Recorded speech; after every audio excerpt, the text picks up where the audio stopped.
dengan saya Tina Yulia, NIM G1D1 24003. Saya Karin Rama Audina dengan NIM G1D1 24013. Dengan saya Wanita Pratika dengan NIM G1D1 24010. Saya Ana Amelia dengan NIM G1D1 24024. Saya Deborah Neliani Siregar dengan NIM G1D1 24028. Di sini kami akan menampilkan salah satu kebudayaan yang ada di Provinsi Jambi, lebih tepatnya berada di Kecamatan Legok.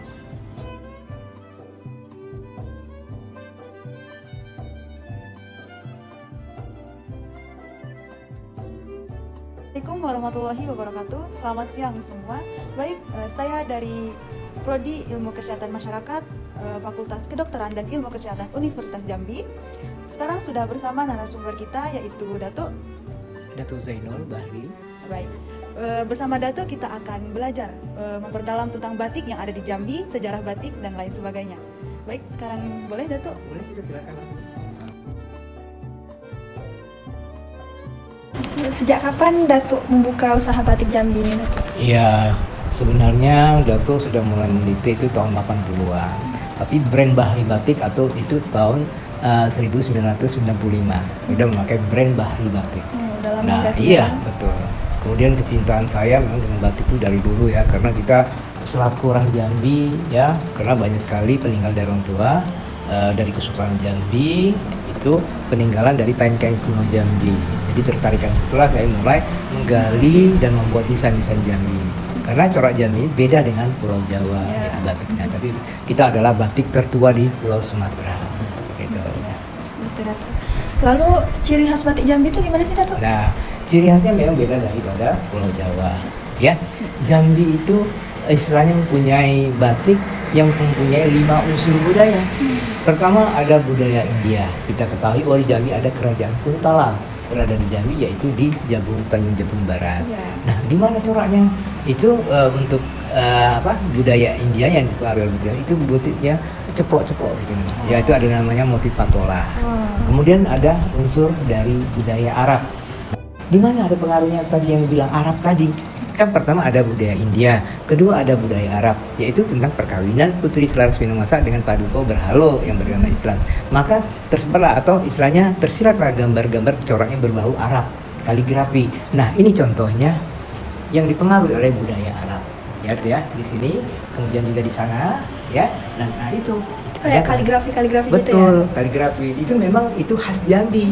Itu banyak sekali coraknya di Museum Nasional. Ini replikanya di Museum Seginja Jambi.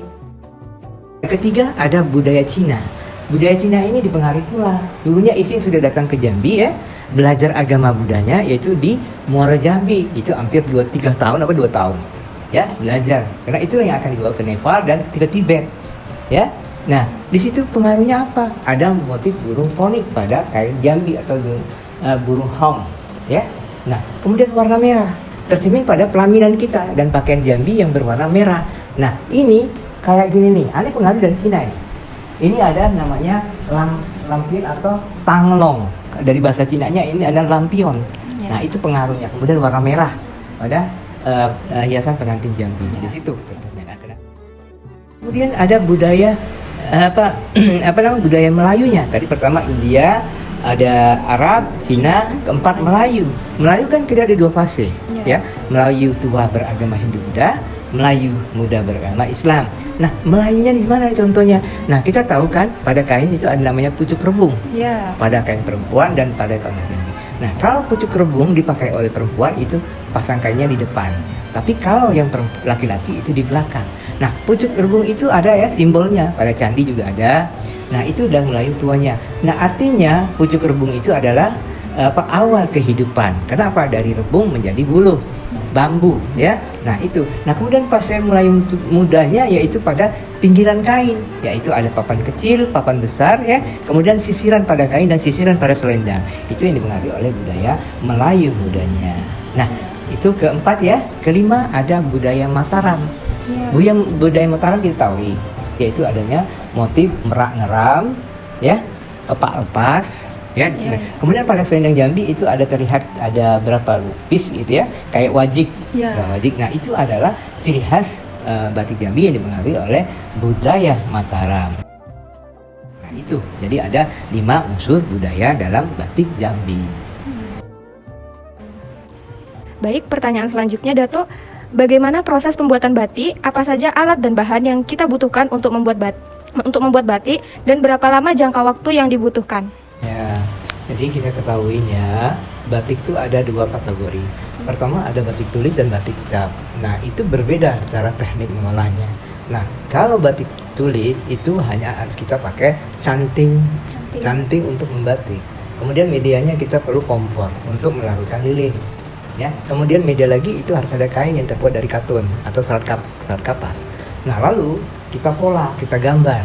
Kemudian barulah kita lilin cair yang di dalam kompor itu kita ambil dengan menggunakan canting. Nah, kemudian barulah kita oret ya sesuai dengan gambar yang sudah diciplak di kain putihnya tadi. Lalulah kita buat gambaran kelowongan, kemudian nanti ada isen-isen ya. Nah, kalau untuk batik tulis itu bolak-balik, maksudnya di depannya kita gambar dengan itu juga, kemudian baliknya kita terusin. Jadi makanya bahan batik tulis agak mahal karena prosesnya agak rumit. Lain daripada batik cap. Batik cap kita menggunakan lempengan cap yang sudah digambarkan sesuai dengan desain yang kita miliki. Itu SDM-nya tidak di sini, itu adanya di luar. Adanya di Pekalongan, Solo, dan Jogja. Kenapa kita kirim?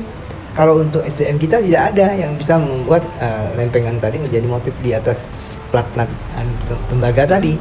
Nah, setelah di sana selesai pulang ke Jambi sesuai dengan yang kita buat apa tadi motifnya, kita proses dengan kain putih juga di atas bantalan meja cap yang sudah ada lapisan-lapisnya untuk bantalan cap itu. Nah, kemudian barulah kita proses pengecapan. Udah proses pengecapan semuanya selesai itu, lalu kita pewarnain. Nah, pewarna itu ada 2 kategori, pewarnaan alam dan pewarnaan sintetis. Ya, kalau alam prosesnya agak lama, rumit. Tapi kalau kebanyakan itu yang warna cap warna batik yang terbuat dari sintetis. Nah, maka itulah sudah diselesaikan semua antara teori cap dan teori tulis, barulah kita warnai. Nah, setelah diwarnai, baru kita tembok yang mana kita inginkan warna yang akan timbul. Ya. Nah, kemudian barulah proses pelorotan. Bukan melorot kainnya ya, tapi melorot itu menghilangkan lilin pada kain yang sudah kita buat rancangan untuk batik tadi. Nah, selesailah. Nah, kita dapat cuan. Nah, ya sudah batiknya di packaging ya semuanya ya udah. Dipasarkan. Lalu Dato, bagaimana proses penjualan batik dan apa saja kendala yang Dato hadapi saat mengembangkan batik Jambi ini? Oh ya, setelah proses dari awal tadi ya, batik cap, batik tulis tadi. Nah, hasilnya ya kita bisa menghasilkan cuan yaitu tadi dengan menjual batik. Nah, karena Dato punya galeri di sini, mereka yang datang ke sini.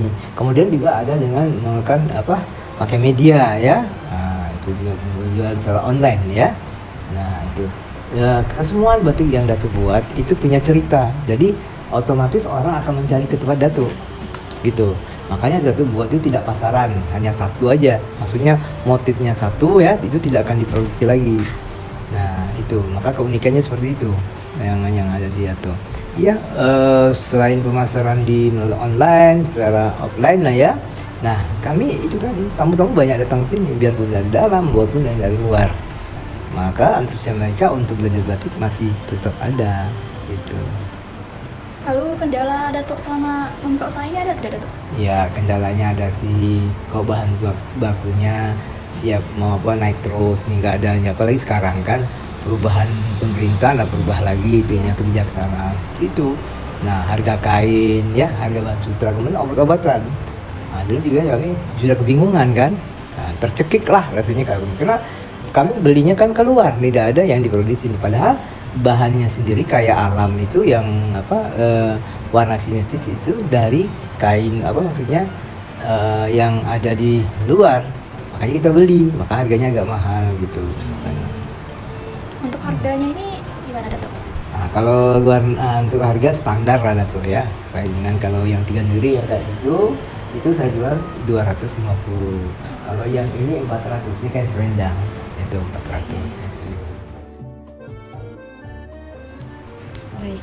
Nah, itu tadi adalah penjelasan tentang batik yang ada di Jambi. Rupanya batik di Jambi ini sangat menarik ya kawan-kawan. Untuk Dato, terima kasih sudah bersedia kami wawancarai. Cukup sekian wawancara dari kelompok kami akhiri. Wassalamualaikum warahmatullahi wabarakatuh.